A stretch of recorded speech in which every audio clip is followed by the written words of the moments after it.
Lake Gibson, make a city a Lakeland team. Anyway, I'm sorry. We live. We live, man. Hey, it is 7:30-ish on a Sunday evening. Been away for a little while, but tonight we are back. We are live in the man cave. This Polk. It's Coach Barnes. Got the All-State coach. What's going on with you, sir? What's up? Happy Sunday, Coach. Hey, happy Sunday to you, man. And our other co-host, All-State PG, is taking a well-deserved vacation, so he will not be with us tonight. And we not mad at all of that. Y'all know he work hard, so deserve to kind of hang out and take a load off. So, but the show must go on, even without the All-State PG. We know he rocking with us, and we hope he enjoying himself on his cruise, come back recharged, refreshed, and ready to go. So, having said that, got a lot to talk about. Been a while since we've been on. So, since we don't have a PG for the Tumas tape, we'll start off. Coach, you got anything in your corner? If you do, you got it. Got a question for you, Coach. First live period in Florida this weekend, right? So, how do you feel about Polk versus the rest of the state right now after this weekend?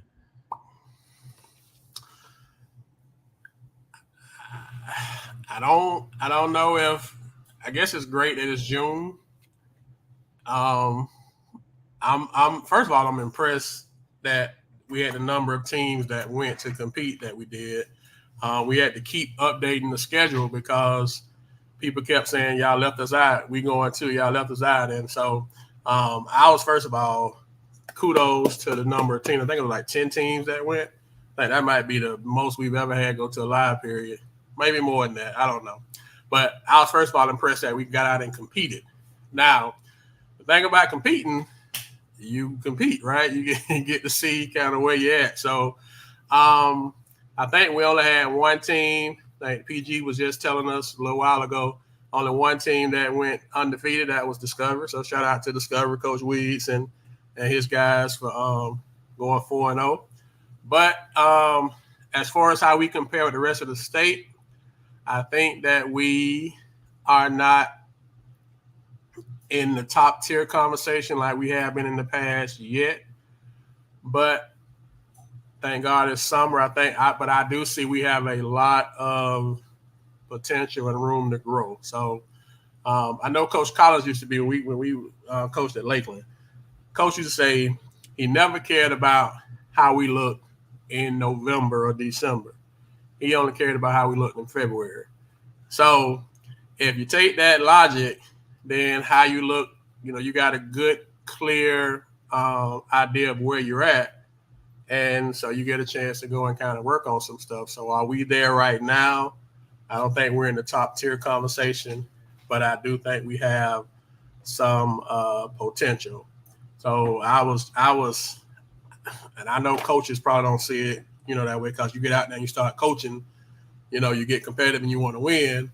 But I think that going to compete, and we were playing some good teams. Now whoever set the schedule up, they didn't dodge Polk County with who they lined us up with. So our teams were playing some of the top teams in the state. So if nothing else, they got some exposure to see kind of where we at, where we need to be. It was a good litmus test. So, what you think? I know you're a little more tougher critic. So, Coach, you always tell me that I'm tough on coaches and tough on teams. I agree with you with the number of teams that got out and competed. What's important right now is the takeaways from coaches and players leaving this weekend and next weekend. Next weekend will be the last weekend for high school. And the thing that you need to do, I'm hoping that they filmed it so they can evaluate themselves as coaches and their players and actually probably have an exit meeting going into the month of July so these kids can work on certain things going into the travel ball season. And it's hard to do that if you don't have the film to back it up. You know what I'm saying? So I think it's a great teaching point from a coaching standpoint and a kid standpoint. Like you should have got a great idea on your lineups, which works well together, bench players, bench personnel, who should start, who shouldn't start going forward from here on out. Like you was able to compete against, some top teams in the state. I know Winter Haven had some tough games. Santa Fe had some really, really tough games against some really top notch competition. And in some cases it's a reality check. You're so used to playing at a high level, and now this particular year, um, especially with Winter Haven, I think they have some things that they can take from this and work on. But like you said, we didn't dodge anyone. We competed. I think it's a great learning situation for coaches and players. Looking back at it, I my early prediction is we have a chance to get 3 teams in the state finals. Usually I'm not that high. Three, three. You I said okay? potentially, You, potentially, oh man, I don't think I ever potentially. heard you go more than one Never, at this time of the year. never. I have never been more than one. And after what I've seen so far, we have potentially 3 teams that can make the White House this year. Wow, that's breaking news. So, coach, question. I'm listening to you talk about coaches, evaluating and things, and coaches getting used to them, their kids. Who is the live period for? Is it for the players or for the coaches? Technically, the live period is for the players. You're able to put them in front of college coaches to give them an opportunity to play at the next level. We were there last week. I sent you guys a list of the coaches, the teams that were represented in college. What I'm saying? It was a good number of teams, especially for girls. I'm pretty sure last year for boys that they had over 100 and some coaches. I'm pretty sure they had over 100 and some coaches this time. So realistically, it's for the kids, but it's also for the coaches also. It's a great time to build relationships with those coaches and maybe other high school coaches, around the state. Like I took it as an opportunity to watch other people, like I said, build relationships. I seen some things that I could take away from what other people were doing. You know what I'm saying? Like, coach, I'm a sponge. I never know too much. It's always something out there that I haven't seen that I can potentially bring to my particular team. So, like I said, it's for the players, but as a coach, you should take something away from it too. So to piggyback on that point, so we don't have the PG. I'll ask a question. I'll ask a question. And what's the difference between, and how do you go from one to the next between good and great? I know. Yeah, you can't pass the mic because Peachy ain't here. So I So mean, you can ask it kind of. You can say it from a standpoint of good to great coach, good to great player, good to great team, good to great. I'm a try to answer this question in several different eyes, from several different points of view. As a coach, going good to great is getting the maximum or even more out of your kids, right? Like when you look back at my boys team, and I'm not only talking about my 12 team, I'm talking about when I first started. 11 went to the state championship, 12, you know, won it. When you look at those guys, they'll never be in the conversation of they was a top player in Polk, or you know what I'm saying, or that 2,000 point score, anything like that. But when you look at them, I think I was able to motivate them and build their skills up where they played to their potential or even past their potential. And I think when coaches are able to do that, that's when you get from good to great. And that's also not only physically, but it's psychologically too. So you have to learn your team. You have to build those skills, build those kids up even mentally, in order for them to run through the wall for you. You know what I'm saying? And that takes building relationships, that take consistency, and it actually takes for them to actually trust you. If you want to go from good to great, you have to build those type of relationships where those kids will run through the wall for you as a coach. And I've seen that from several coaches in the county where their teams probably was mediocre skill wise, or they was good or average skill wise, but they were a great team. You know, as Okay. far as players go, coach, it takes a group of guys that have been through that fire together in order to hold each other accountable and just basically say, I'm going into this year and I'm just not accepting, you know, the bare minimum. And it starts with those top players that's on your team. They're not going to accept, mediocrity from the last bench player. They hold each other accountable. They come in, they work every day. They always calling you like, "Hey coach, let's get in the gym." Or you just left the gym, like, "Hey coach, can I still stay and get in more shots?" And you'll just see the work ethic from those teams. And usually what builds that fire is failure.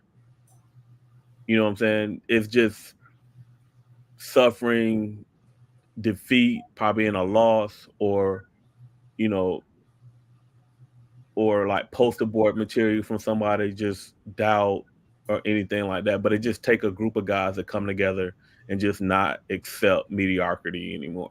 And I've seen that with several teams where, they were just average and then they just decided to take ownership and they catapulted themselves from being a good team or an average team into a great team.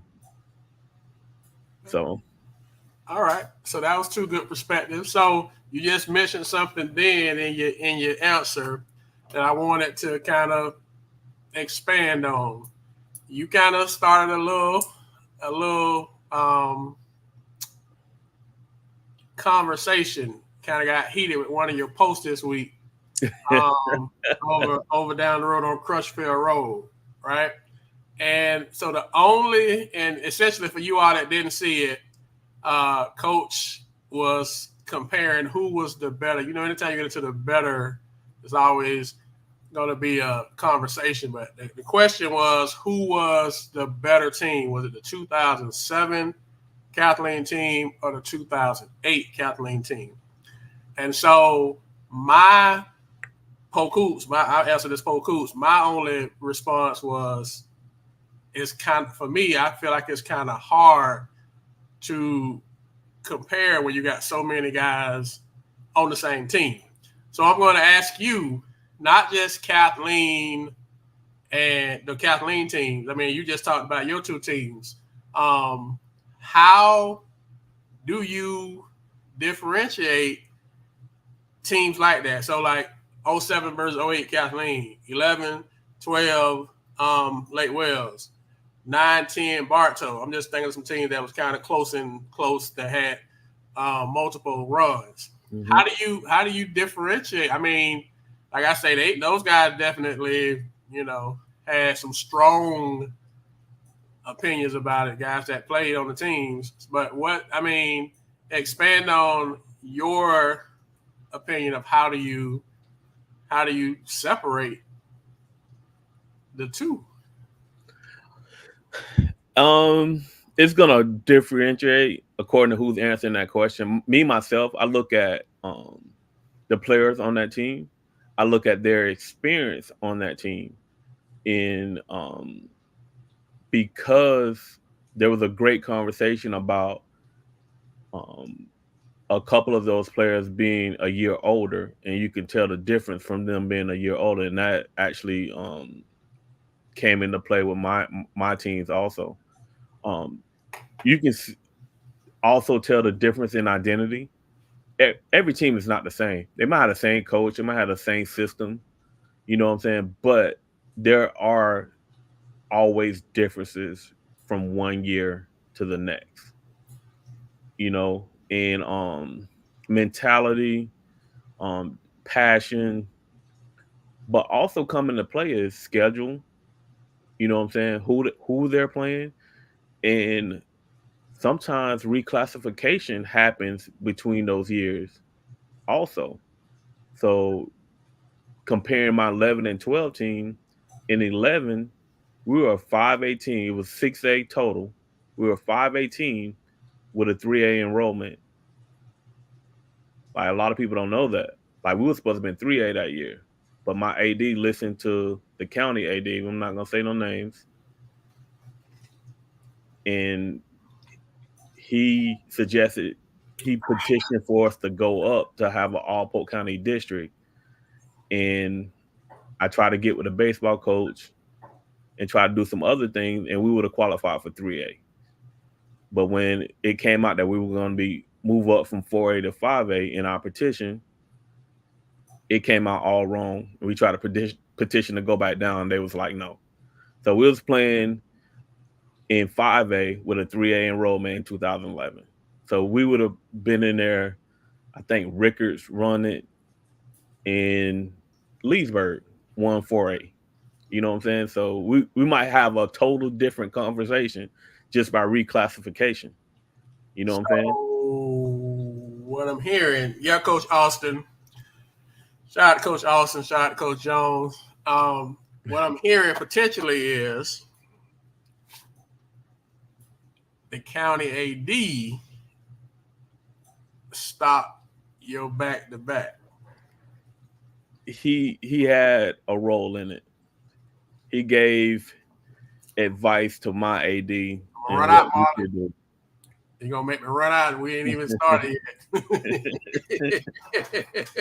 But it's all good. It was a great learning experience. We were just unfortunate that we met up against the number 9 team in the country in the state championship game. You know what I'm saying? That had Was y'all the second best team in that in the if we do it Kentucky style, they won, y'all too. Y'all just happen to be in the yeah. same class. Yep. And they had, 1,000, 1,500 more kids than us. So, but we never use that as an excuse. But I don't think a lot of people knew that, what was going on behind the scenes. No, not Coach. So Breaking news. But live in the man cave. I'm sorry. Go ahead, Coach. But like I said, just because of that situation, we just ended up with the best team. That is the same situation of Winter Haven last year. Winter Haven had a great team. They lost one game in the regular season, right? Great team. It just so happened they just in the wrong class. You got Columbus, that's 3-time state champion now. Sometimes that happens. And you'll talk about, those teams that didn't win it. And so happened, those Kathleen teams, so happened they ran up against Pace. Pace was one of those nationally ranked teams. They was really, really good. You know what I'm saying? It's just unfortunate you played probably the best team in the state when you got there. Yeah. Sometimes that thing just I remember we was at Lakeland, we didn't make it to the White House because we had our region. Man, when we got the region, I mean, we had what it was, the 2, 3, 5, and 7 teams in the state was all in the same region. All in the same region. Like, we beat 2 of them, and then we lost to the third one. But it's like, hey, but you figure you got the 4 best teams of the state logged in, so yeah, I can, yeah. Coach, if it's up to me, and my suggestion to Florida high schools is that they just rank the 32 best teams like tournament style, and they just go to a neutral site and play. You know what I'm saying? Maybe they have 2 games this particular weekend, and then they have the regional finals somewhere. You know what I'm saying? And just no matter what your geographical situation is, you come to a neutral site and you play that way. Maybe have 4 places where they're playing all these regional games. Because when I played, Kathleen was 1 in '97. We came out of the district 2. We went to 2 completely different regions. We could have met them again in the Final Four, but we ended up losing in the regional final. You know what I'm saying? So But coach, to that point, like first of all, yeah, Marlon, that year we lost to Olympia in the regional finals. They was 1 or 2 in the state. We was 3 or 4. We had just knocked off the 4 or 5, which was Sickles with Henson that went to with Carolina. Henson. Yeah, Roy, we was at the game tonight. We knocked them off, and then okay, you won this game, and your reward for winning is you get Olympia. And them piranhas they had that year. Oh my god! But I mean, you get in a situation like this, like even like what Chad saying and what you saying, Coach. It's like, but I saw something didn't they? Maybe that's football because you know football is a different world than every other sport in Florida. Um, are they taking like the top team out of like the districts and they just gonna play them in something like called the open thing or something? Did they approve that? I know they discussed it. I didn't know that they approved that. Oh, so that's not official. I don't think so. But I that know would they be like kind of what discussed you're it. talking about for basketball. You can talk about that kind of mentality. Well, my thing is keep it the same class, like all of 4A or 5A or 6A or whatever. Just rank the 32 teams and just seed them like tournament. Oh, okay. Rank them ends within their class. Yeah, within Oh, their class and have them play. And I think you'll get a better matchups where the play on best. the weekends, right? Because people gonna play That's fine. That's fine. Why not? You know what I'm saying? You can play 2 games Friday and Saturday. Does it seem like, Coach, once we get to the playoffs, I ain't mean to cut y'all, like we're trying to hurry up and get done because you Friday, Tuesday, you Thursday, Tuesday, Friday. Then this week, I don't know who came up with this brilliant idea to wait 2 whole weeks before they play again.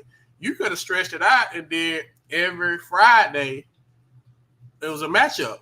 That's going to be better for your gate because it's Friday, so people more apt to be able to get out and get to the games. Then you got to worry about going to work the next day. And like you say, that killed the whole transportation thing. I just never understood what's the rationale of trying to pushing 3 games into that short period of time.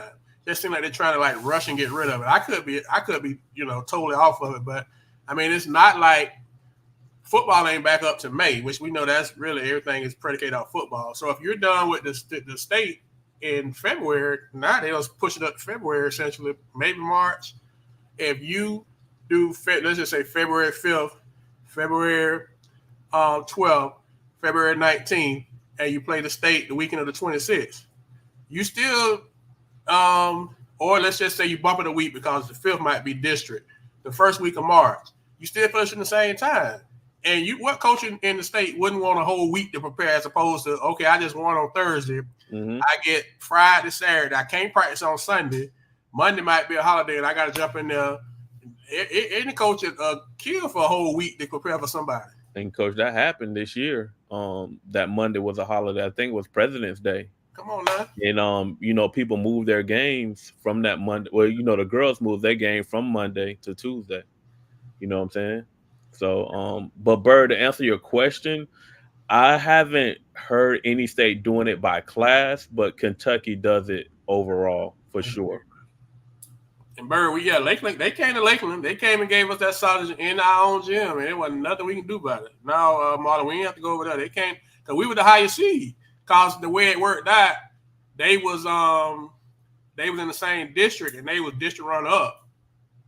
But they was like, it was like 1 and 3 was playing for the district championships. I think it was like Oak Ridge, or whatever. Whoever it was beat them, upset them.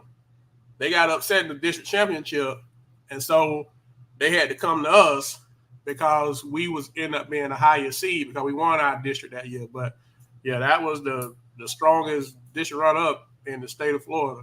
But I just wonder, like, Coach, that debate, for some people it became an argument that, if I'm on the team as a junior, just like one of the Haven you just talked about, it'd be hard to compare 23, but you could, I guess, 24 and 23. But it was both kids still, two of the main kids was there for both teams, like JP and Isaac.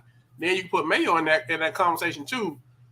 The only people they lost you took out KJ, you essentially brought in Zay, which we'll talk about that more in a minute. But like even with that, that's a hard. Like I thought the Dylan team because of Dylan, Yeah, definitely. If you ask me, that middle team, the 23 team, was the best team out of those 3-year span. But their best chance to win it, I thought, was in 22. The first year. The first year. But that's just my opinion. Things they still had a chance of winning in 23. Yeah. You know what I'm saying? That could have been that. Would that arguably have been the biggest upset in the history of definitely Florida basketball? It would have been one for the conversation for sure. That would have been a Villanova Georgetown type situation, but back in the day, definitely one for the conversation. I know Winter Haven don't want us to talk about that, and I know Winter Haven it ain't been roses and flower roses and tulips over there for Winter Haven. Man, if you don't know Rock, you know now that Zay Mosley has decided to take his talents elsewhere. He's crossing the county line going to Oak Ridge. So what is and we'll kind of segue in and we'll just come in and we'll come back around. We'll segue in the summer league. Well, we'll segue into what you just said as far as the live period in Gainesville. We said we had 10 teams. Guys went and competed. Everybody got 4 games.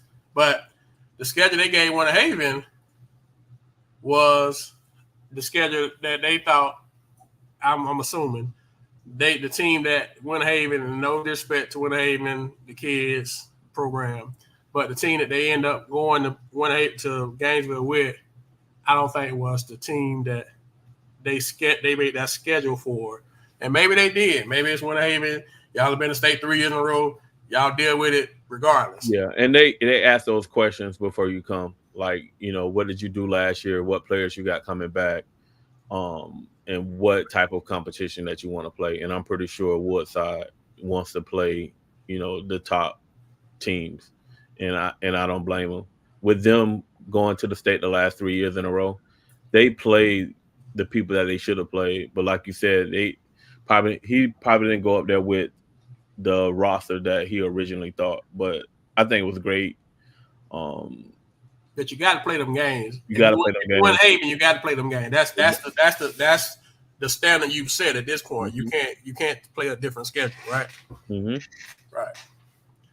So what does Winter Haven look like as we go into summer league? Because tomorrow night is the last day for I guess regular season games, mm-hmm.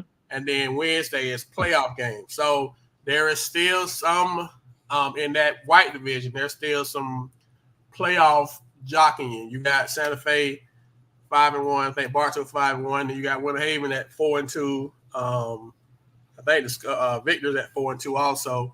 So you got a nice little logjam with them for the top 8 teams. So I think Santa Fe is the best team as far as what they have done this summer. The question is positioning going into summer league playoffs. Like, if you're the 2 and the 3 and you have to play each other right before you play Santa Fe, I think that goes against you.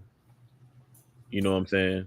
That's going to be a really, really tough, hard game for you to play one game and then come back and you get Santa Fe. I'm going to do this. And that's not discounting who Santa Fe might play. I think Santa Fe probably end up playing someone like Discovery or something. And it's not going to be a cakewalk for them either. But the way that they're playing right now, I think they are my favorite right now. But I think I see Victory and Winter Haven in that semifinal. Okay. Well, what I want to do, I'm going to have Polk Hoops is we want to wave the white flag because I think we had a little bit to do with it, but I think that Tate Darner felt like Polk Hoops sized him with how we started our rankings, and he took it personal. And he took it personal every night against everybody who was playing, whether they were playing the Backstreet Academy or they were playing Bartow or Winter Haven. He took it personal, and whether Zay decide to move on or not, I don't think there's any like doubt who's been the top player in the summer league, like by a wide margin. So you figure that they got Tate, it's gonna be hard to combat that. Now I know some of them guys because they competitors in that division, kind of like we might be putting some bulletin board material on the, but we try to keep it a buck. He I guess he feel like maybe other people I know you locked in, but I from what I've understand that Polk Hoops had some dealing with it because we sized him, and so he wanted to make a point. So I got that on good authority. So Tate, if you're watching, if you hear it later, if somebody tell you something, Coach Blicker, we got it. Tate been destroying everything in front of him, like at Winter Haven, Florida Southern, Gainesville, Tribeca, whatever. And the thing with him, Coach, he got the skill set, which, he's the most skilled kid in the county. I mean, it just is what it is, right? But being that he playing in Polk County and they playing Polk County teams, Coach, he got that Polk County toughness too. So I don't know last time we had a kid with the Polk County toughness and the skill set that he got. Maybe not the same position. Not the same position. Maybe Tony Bradley, because he stayed 4 years and got beat up on, so he had that toughness and he had the skill set. But I don't know when the last one we had that type of the combination work together. Yeah, I think what separates Tate is how effective he shoots the ball. We have had scorers here in Polk that can score from all levels. We just had LJ, 2,000-point scorer, can get to the basket, mid range, can shoot the three. You know what I'm saying? And he was, really, really good. But he did not shoot the ball as well as Tate does. And that's what makes Tate so dangerous, bro. If you trading twos for threes, you know what I'm saying, that lead starts to get out of control. Yeah. And he's not settling. But I tell you what, you gotta know where he is on the court. You gotta always know where he is. And like, I understand that, he feels slighted in a certain way, and I'm glad that he did use that for motivation. But the last few years with LJ, and definitely Isaac Salazar, like, they were definitely elite players, and they showed it. And Tate Darner right now is showing why he should be at the top. When Summer League first started, Tuma gave him his flowers. The next week when I gave mine, I gave him his flowers. Coach, he's talented, and he's showing why he should be at the top of that list. Yeah. So that's the white division, which is probably the most competitive one, all things being equal. But first we'll go over the games. So the games tomorrow, all games at Florida Southern. We want to say we appreciate, and I'm speaking on behalf of the Summer League, how you guys have taken care of these gyms that you're going into. These people are letting us use their gyms to showcase the kids and, get some good work in.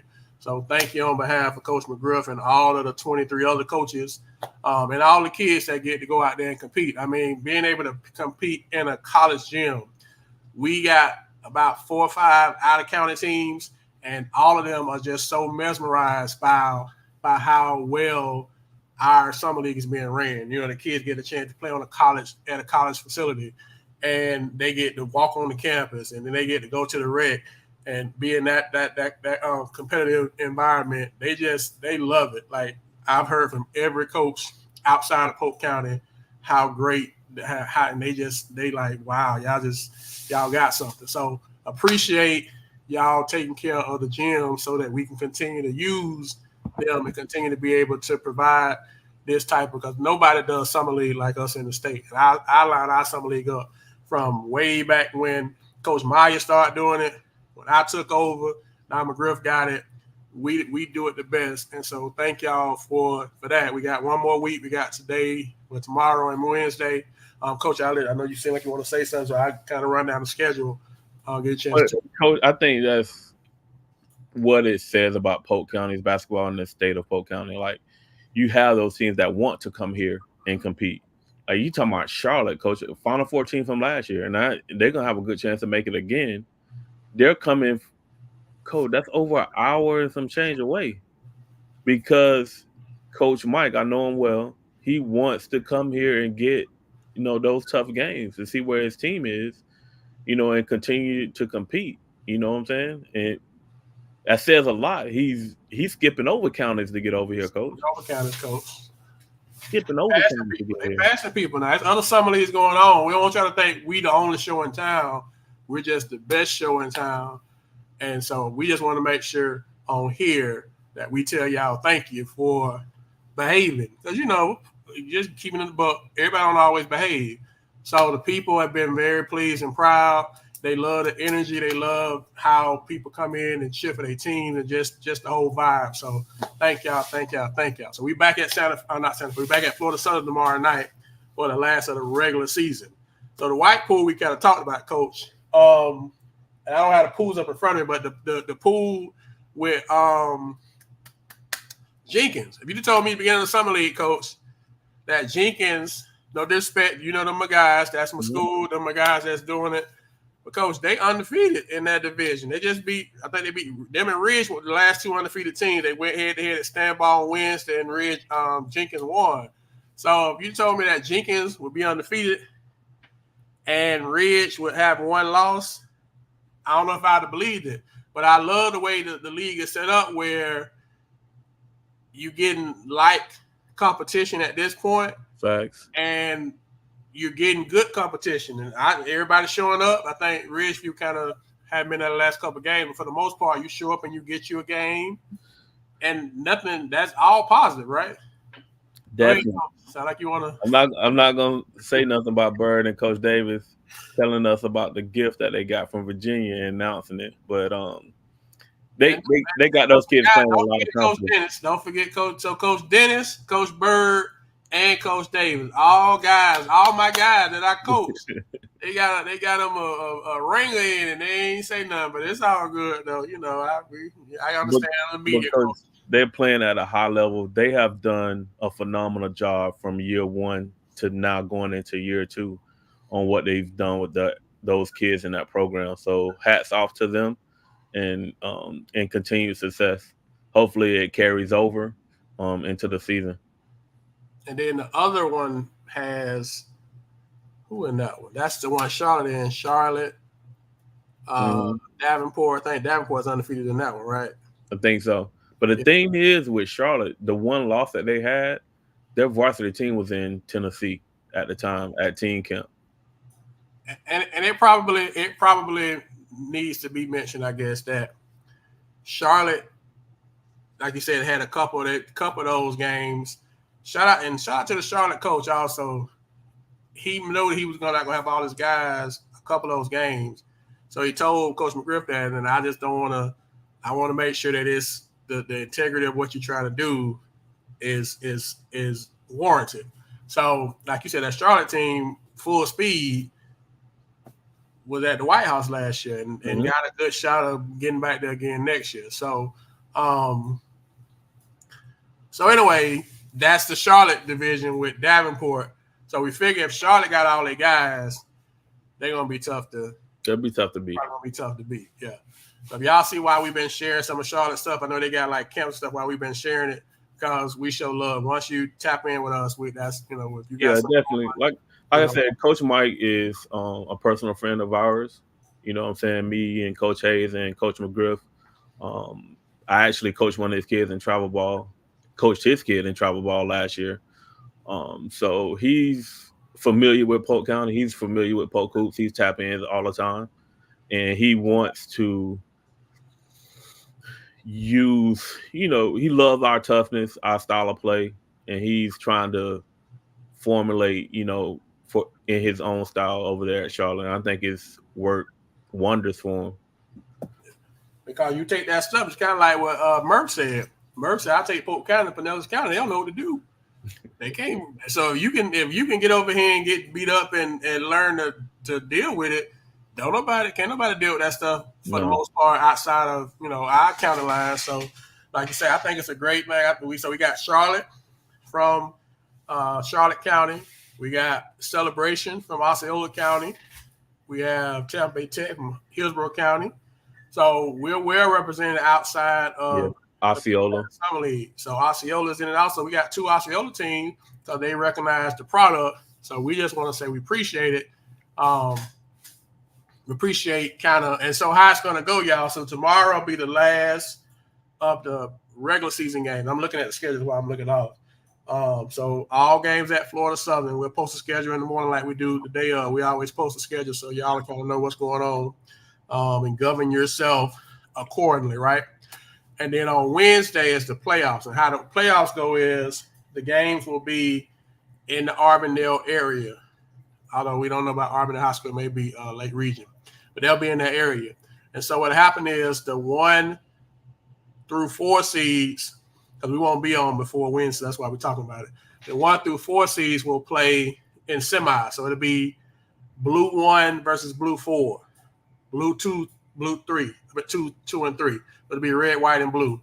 And so they'll play their semi games for the blue and the red division will be away from Arbondale Rec. So then the two winners will come to the Arbondale Rec for the championship. So all the championship games will be at the red, white, and blue, and all the white semifinals, the playoffs will be at the Rec. So it'll be some challenge games in there too. So if you didn't make the top 4, okay, all right. So we're gonna get to go in there and see the brand new Arbondale floors. Possibly, I ain't putting you on the spot, Coach E. Possibly on Wednesday, Coach might not want nobody on his floor before he get on the floor. Y'all coaches is, I don't want nobody screwing up my floor. It used to be that way, Coach. You get in there, see all those scuff marks and go crazy. Yeah, Coach. Coach Miles used to walk the floor every practice. He would sweep that floor at least 20 times a day when I worked at Jenkins. 20. I didn't get it until I became the head guy. And I come in there and I want to PE teacher. So I come in there and see the flow. They about to go crazy. So I get it. I get it. But Griff always had this thing. McGriff used to play mind games, and I can speak on McGriff. He probably still do, because we came up together. But McGriff will walk the floor at your gym. If you notice, when you go to Bartow High School, he don't walk the floor at Bartow. But when he come to your gym, he walk the floor. Like he walk on the floor, he want to get the broom and sweep, and he was always looking for them black marks though. But anyway, so all the games on Wednesday will be playoff games, and then the summer league will be over. So all of June, guys have played, kids have played. We had 24 teams that are competing. I want to say that's the highest number we've had. So shout out to Coach McGriff on creating. I know, yeah, some stuff don't change. Like I say, Marlon, I mean, I've known that we started coaching together, Lakeland Fire. So I know him a little deeper than some people with some of them tricks he do now. I just laugh when I see some of the stuff he does. I say, man, McGriff's still doing it, getting away with it. I just laugh, but hey, if it worked till somebody break it, you know what I'm saying? Till somebody if it ain't broke, why fix it? So that'll be on Wednesday, right? So summer league will be over with. So there's another live period this weekend, Friday, Saturday, and Sunday. And we have 3 of our teams that will be in Gainesville, which is Davenport, Lakeland, and Sebring. And then we have 4 of our teams that will be traveling up to Georgia, to Atlanta, Georgia, to play some different competition. And that is Winter Haven, Discovery, Santa Fe, and Bartow. So we got 7 teams that will be participating in the second live period. And once again, we'll post the schedule daily like we did this time for you all to get your chance to decide if you want to get on the road. If you're already in the area, you see who you want to check out. Now in Gainesville, it's a great setup because all of the games are in that nice facility they just built. Is that the same setup up in Georgia, Coach? Same one facility, everybody play at the same place? Yes, sir. Places. Okay. So you got a chance if you want to hit the road. Bartow, Discovery, Winter Haven, and what I said, Winter Haven, Santa Fe, Winter Haven, Santa Fe, Discovery, and Bartow all will be in the Atlanta area, and then then Lakeland, Davenport, and Sebring will be in the Gainesville area again, and we'll post both. We'll post both schedules on Friday, Saturday, Sunday. We don't normally post the stuff until the day of because we know how our people are. Our audience wants to see stuff the day of. It's like you wake up, you read the newspaper. All right, who playing? Where they playing at? So if we post it on Monday, Friday, y'all have been forgot. So that's why we post stuff the day of. We just keep it in the book code. All right. So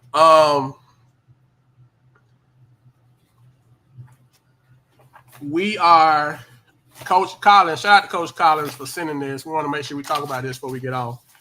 We know that Florida finally, after a lot of other states had already done it, Florida finally officially put the NIL into place. So we always want to make sure that we are trying to talk about it, try to create good conversation, try to provide education, and then just so folks will know, right? Because this is brand new. So I have, once again from Coach Collins, I printed the entire thing. It's 9.9, which is the amateurism and name, image, and likeness NIL. So I'm not gonna read all of this, but some of you all may know about this, some of you all may not know. But the biggest things now is that players can earn money off of their name, image, or likeness, right? But I'm just going to highlight a couple of points of this. So 9.94 says that what's permissible. So you can't just go out and do everything, right? So it's permissible. Permissible activities include, but are not limited to, commercial endorsements, promotional activities, social media presence, product or service advertisement. So that's, for example, Bartow Ford every year does they give away the free cars to some of the well-deserving seniors. So say they want to pull a kid from Bartow, kid from Victory, kid from Winter Haven, kid from Ridge. If they wanted to pull those kids and say we're going to pay you $500 to kind of say these lines or whatever, that could happen. That would be an example of, now, more in depth to it. Now, what the kids could not do, right, coaches? They can't be on there with Bartow, Ridge, Winter Haven, Victory stuff on. No, so they can't do it on campus either. And you can't be on Bartow, Winter Haven, Victory, or Ridge campus. But if you go into the car lot and you got on just what you wore to school that day, and you jump in front of the camera, they're going to give you $500 and you can get paid for that, right? So that's the first thing. Another big thing is if you enter into an NIL agreement, the school is not liable or related, once again, because the school, that just makes sense, right? School not getting a profit from it, so they shouldn't be liable for it. So if you choose to go out there and do a commercial for Ford, Bartow Ford, and something happen, you can't come at the school like, I was at a school-sponsored event, so I'm suing you for, damages and compensation. So schools are out of the mix. So if you go out there and do it, you're kind of on your own if something happens. Once again, you can't use anything associated. So they would just have to know who you are. Like they can't attach you to Bartow because of Coach McGriff or Ridge because of Coach Skip. They got to know who you are, right?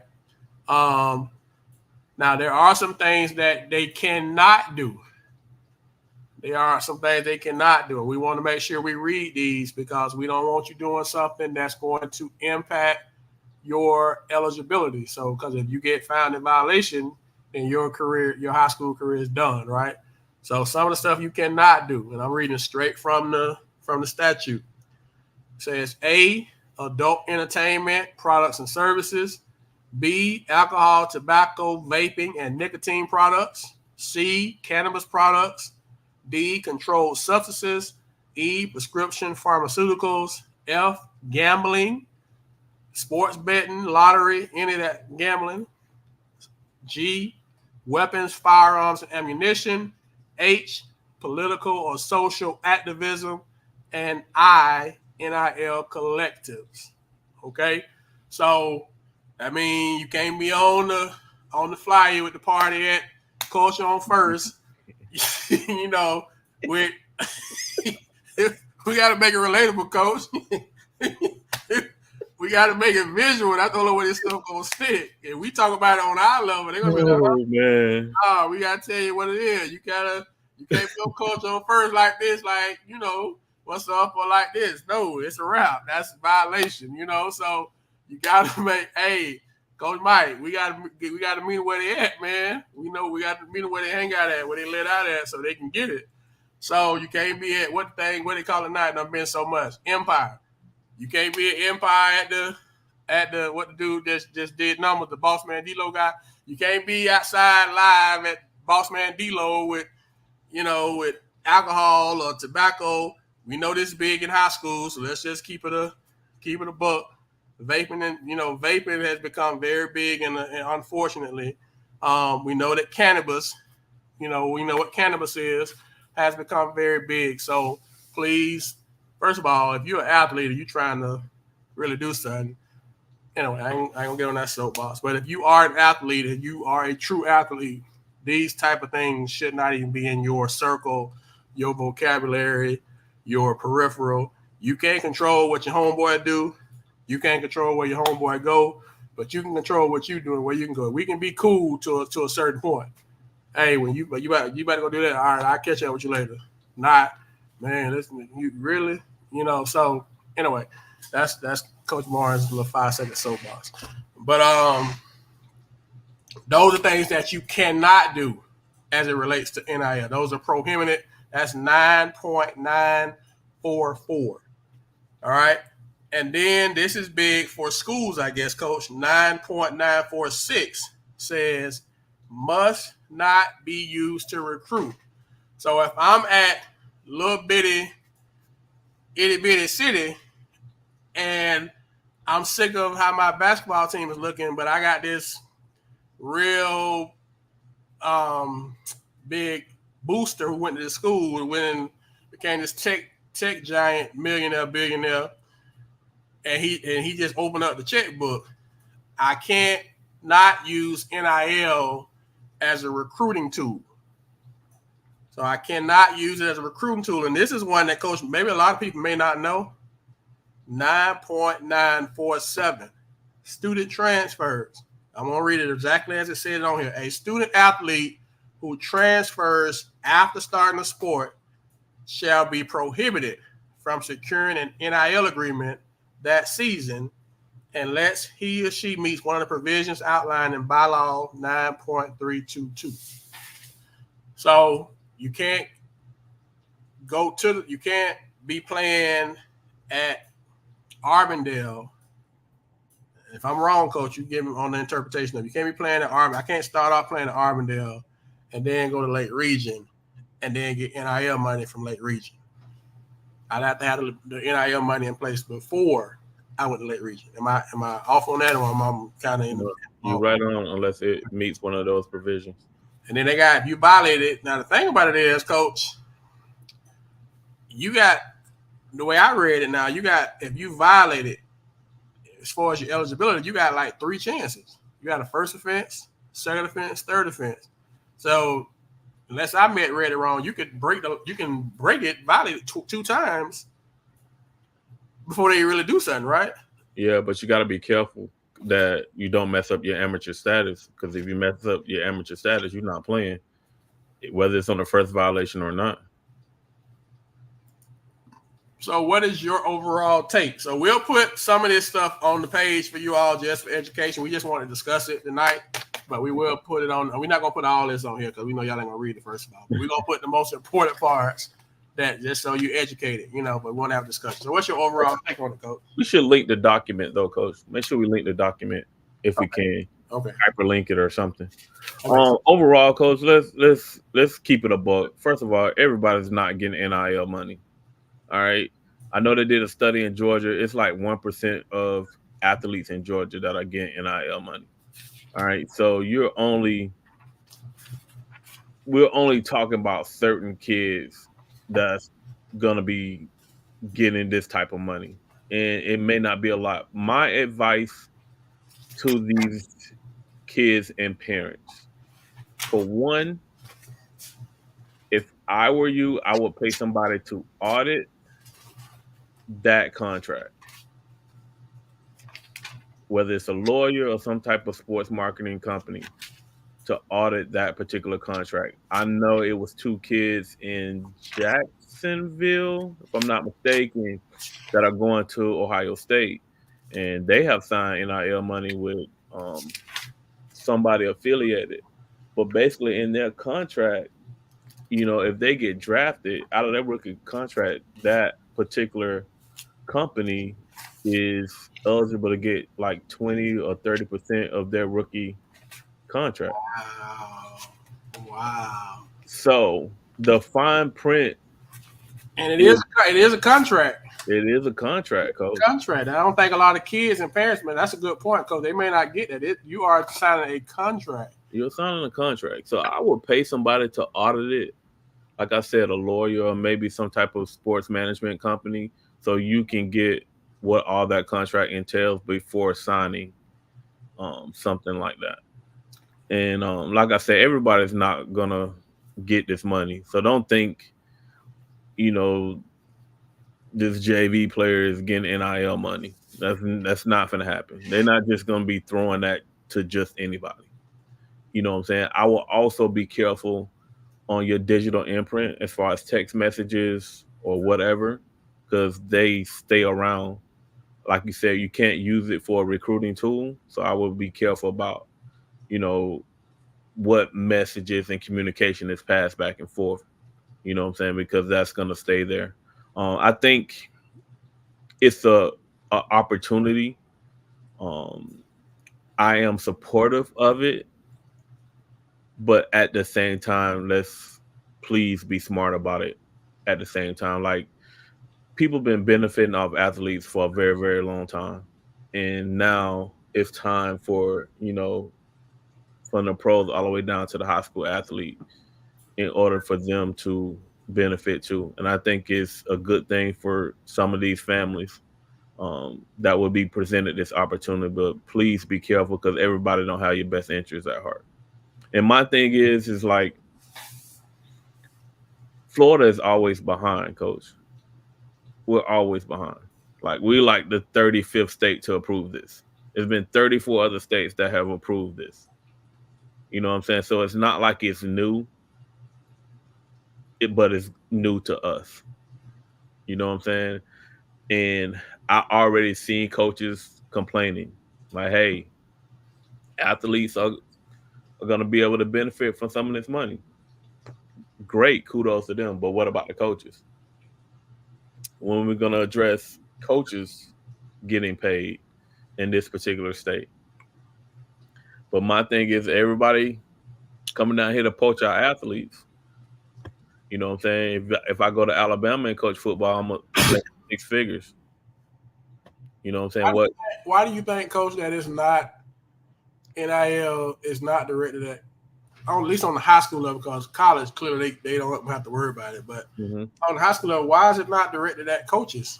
Why is NIL not inclusive of coaches, especially when the comparative pay for Florida, what they pay coaches and what other states are paying them? That would be an easy way to balance that out and get it off of you. Yeah. All right, you now you can go get your own money. Mm-hmm. That would be genius, Coach. Like, in my opinion, if you ain't got the budget for it, or you don't want to do it, and you see that like you said, that's the biggest thing, I'm gonna look at what's happening in other places who doing the same thing I'm doing. And if I'm in Georgia playing football, especially in South Georgia, that's my job, coach football. I ain't got no second period math prep. Cause when you a math teacher when you was I was a science teacher. Science teacher. So you ain't got biology second period or physical science or chemistry, whatever you was teaching. You got offense. You got offensive prep. You got I'm reading keys. Coach, you got weightlifting. That's your second period class with your offense. So we know without saying schools, we know that's what second period is. Half the meeting you in there watching film, the other y'all lifting weights, the other half you out there walking through stuff. Come on, coach, and that's your job. That's your job, coach. That's your job. So NIL will make it easy. Look, y'all go figure it out yourself. Like, coach, if you could have been getting out when you was at Lake Wells, if you could have been getting NIL money, would you even care about what that supplement that they giving you at Polk State? I mean, at Polk State, at Polk County. No, because the way you was the mayor of Lake Wells, not the mayor of Kingston. You was the mayor of Lake Wells. Like, hey man, I need if it was legal. Yeah, definitely. That would kill the whole coaching. Cause it's an honest question. Like, okay, I'm trying to tell a kid what to do. I'm getting $4,500 as a supplement. Coach, you not getting that? I know, coach. I know. I'm not in basketball. He getting $5,000 from going to do a commercial at Bartow Ford. Well, what you gonna do when you say, Coach, I made State Farm or Geico? Who you talking to? I made more than you. Come on now, that's what I'm saying. What you gonna tell me? Man, I made your check. I just made your check, and all I had to do was go 30 seconds. It took you 7 months to make this check. I'm just, but if it's NIL and you go get the barbershop and the car lot and the grocery store, man, I don't think no coach will have an issue with it. If you telling me I can go, because the coaches fundraise anyway. So it ain't like that ain't what they do. They make, okay, this is not going to my squad. This is not going to my house. I don't know. That just seemed like it never came up. Is, like, if we've talked about assistant coaches before. You know what I'm saying? Like, most people can't afford assistants. You only get so many supplements, coach. You know what I'm saying? Like, I was fortunate enough that I fundraised enough in order to pay all of my staff. But, that's because of fundraising that everybody on my staff got paid. But it wasn't enough supplements to go around. I just made sure everybody got paid. You know what I'm saying? It's like, I don't know. It seems like, but like you said, it may be more smoke than mirrors, more bark than bite, because like Coach Jones put it in the chat, 44 out of 429,714 students signed in Georgia with NIL deal. That's what I said, Coach. It's 1%. It's more smoke than mirrors. It's just for a photo op, almost like a headline, so y'all can leave us alone.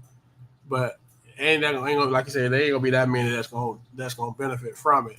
But it would definitely help. That's even more so. You do it for the players. They ain't gonna really benefit, but you do it for the coaches, and it's gonna kill two birds, because you ain't got to worry about that supplement conversation no more. You can go get your own money. But think about it, Coach. Why are we losing so many coaches to Georgia? Because to Alabama, to Texas. We losing head coaches that have won state championships in football to Georgia to be a coordinator, a defensive coordinator, or offensive coordinator, because they're making 30, 40 grand more. And they're getting their foot in the door. I can get up here for 2-3 years. I can get up here in Georgia. And I get in Valdosta. I get in LaGrange or PG. I ain't going to be here long. Going on to PG. All-State PG tapping in on the cruise, on the vacation. Hope everything going well for you, man. Missing you. So, as we finish up, Cole, we had another entry to the family reunion that we having in the month. In the month, we got a family reunion down at Polk State. So now we got a baker's dozen on the boys' side, and this week we're going to release a couple things. I think we're going to release the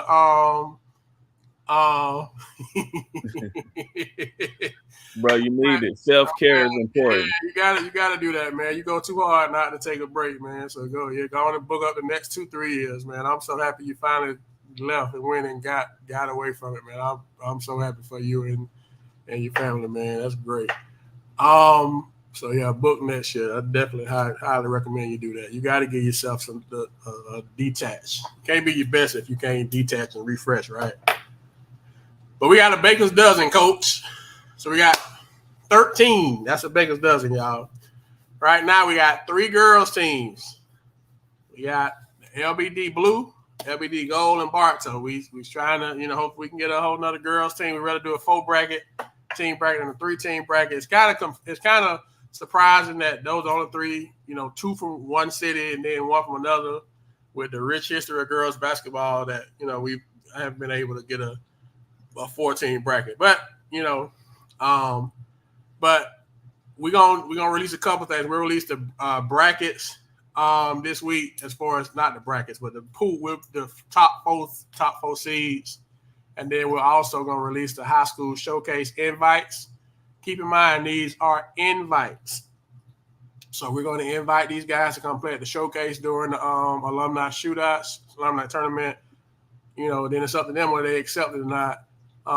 Depending on their schedule, they might be out of town, they might be a schedule conflict, or they just might not want to do it. They might be trying to, nurse an injury or just get healthy, whatever the case may be. But we're going to post it, just our recognition. And primarily what we're going to do is the summer league. And I think we're going to add one kid, invite one kid that's not in the summer league, because we just feel like we want to give him a chance to present his, to show his skill. And so we'll do that this week. So we'll do both of those this week. But, Coach, what's your thoughts on – we got 2 Haines City teams and 2 Lake Wales teams. That's 13. And we got 2 Winter Haven teams on the girls' side, which is both, 2 Winter Haven girls teams. The talent level, Coach, is going to be a whole – it's not saying it wasn't talent in the gym last year, but the talent level has been, from what we're hearing, has been – raised a whole definitely, Coach. I think it's adding excitement to it. You know what I'm saying? Originally I wasn't a fan of 2 teams from, one city, but I think it's added even more fuel, to the weekend. You know what I'm saying? It's going to be competitive.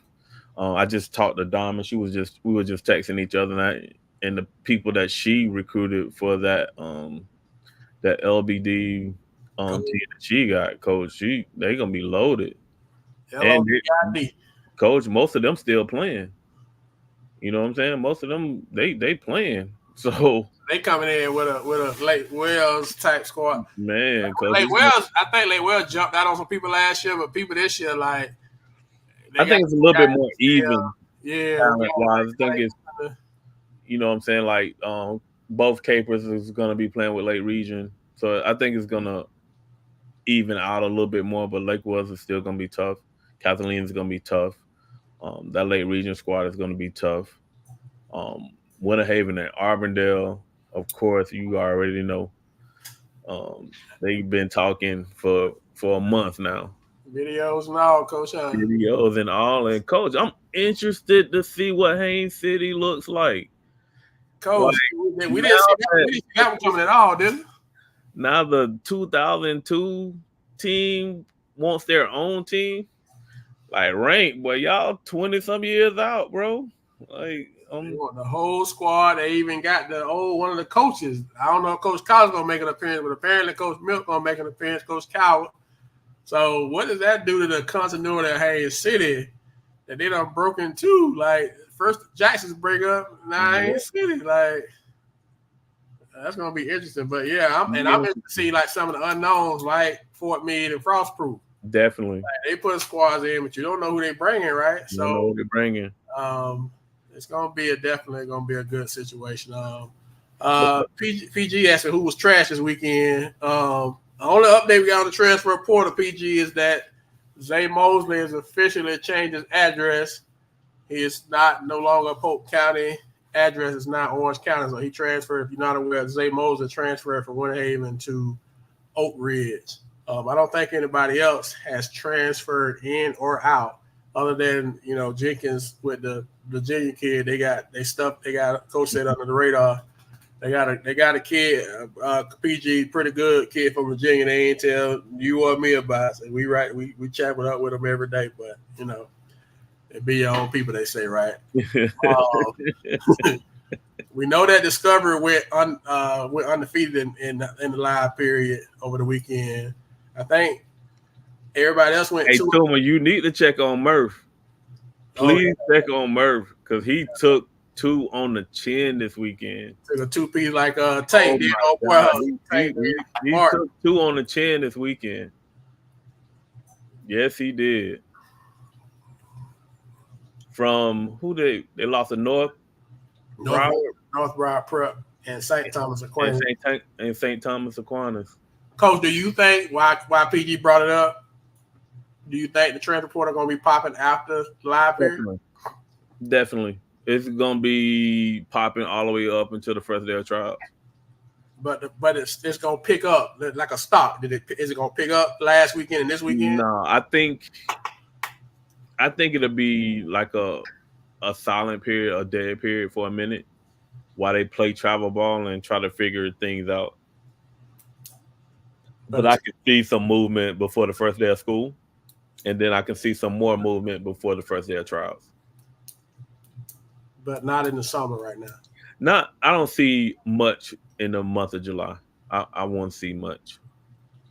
Okay. If it hasn't happened by 4th of July weekend, I think it's going to go dead for a minute because they should be focused on travel ball. I would be worried about that, and then see where you stand with whatever teams. But definitely, it's going to be some movement between August and October.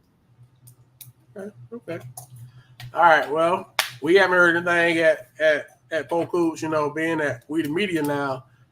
Some of the conversations we don't get as much as open as we used to get, and we used to be day ones, but now you're the media and you get limited information, and you all know what else at Polk, man. We're not gonna break nothing, even if we know it, until we get permission or we know it's okay to do it.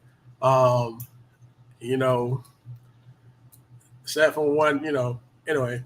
Yeah, we hear things though. We hear things come our way between the three of us. Things come our way all the time. So, but we okay with it. We're okay with it. But so we feel like some things are going to happen sooner than later, right? So when we released the showcase, keep in mind that this year we decided that they didn't have to be seniors to showcase it. So it will be some underclassmen if they decide to accept. But we're gonna post the invite list, and if they accept, then great. If they don't accept, then that's great too. But we will do it. We will have a showcase to showcase the top guys that we felt like perform in the summer league this year, plus one if he accepts. Cole, before we get off, any predictions for summer league championships, red, white, and blue division? You probably seen more than me and PG both, so you would have the eye for it. Santa Fe in the white. In the white. Which one is Ridge and Jenkins? I think in the blue. In the blue. And then Charlotte and Davenport them in the red. I got Charlotte in the red. And I like Ridge for the other one. Okay. But I think that's going to be the closest game between Ridge and Jenkins. Based off of what happened with Winter Haven, I like Santa Fe and Bartow in the championship in the white one. I think it'll be a different Bartow team. Both teams went to Gainesville, played a lot of games. So that's going by Wednesday, that'll be 6 games in about 7-8 days. So you worry about, they're going to go at each other. I think Bartow will play them different this year. This time than they played them last time. I know that McGriff being the defensive guy, he is kind of like you.